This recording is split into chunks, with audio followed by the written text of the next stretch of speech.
Hi అండి అందరికీ, రైతు సోదరులందరికీ హాయ్ అండి. చూసారా, మరి ఇది వరి పొలం అన్నమాట. వరి పొలంలోని మనకి యూరియానా నెక్స్ట్ గమేసన్ అన్నమాట. అంటే కొన్ని ప్రాంతాల ప్రకారం కొంతమంది గమేసన్ అంటారు, కొంతమంది చామల మందు అంటారు. చామల మందు దేనికంటే చెత్త కానీ లేకపోతే ఎర్రగా తెగులు కానీ రాకుండా వరి మీద జల్లుతారు అనమాట. యూరియా అనేది ఏంటంటే మొక్కకి కొంచెం బలం కోసం అనమాట, కొంచెం ఎదుగుదల స్పీడ్గా ఉండడం కోసం అని చెప్పేసి యూరియా జల్లుతారు అనమాట.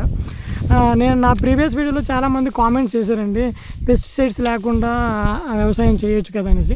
మాకు కూడా అనిపిస్తుంది అండి, పెస్టిసైడ్ లేకుండా వ్యవసాయం చేయాలని అనిపిస్తుంది. కానీ అంత పెట్టుబడి పెట్టే ఆర్థిక స్తోమత లేకపోవడం వల్ల ఇంక తప్పని పరిస్థితుల్లో ఈ పెస్టిసైడ్స్ అనేవి వాడవలసి వస్తుంది అనమాట. చూద్దాం ముందుకి ఎలా ఉంటుందో చూద్దాం. మేము కూడా వాటిని తగ్గించడం కోసమే యూజ్ చేస్తాం. రసాయనిక ఎరువులను తగ్గించి ఆవు పేడ కానీ మూత్రాన్ని కానీ ఉపయోగించే వ్యవసాయం చేయడం మాకు ఉంది. కానీ ముందుకి చేయడానికి మేము కూడా ట్రై చేస్తాం. కానీ మీ యొక్క సపోర్ట్ అనేది మాకు తప్పనిసరిగా మాకు కావాలన్నమాట.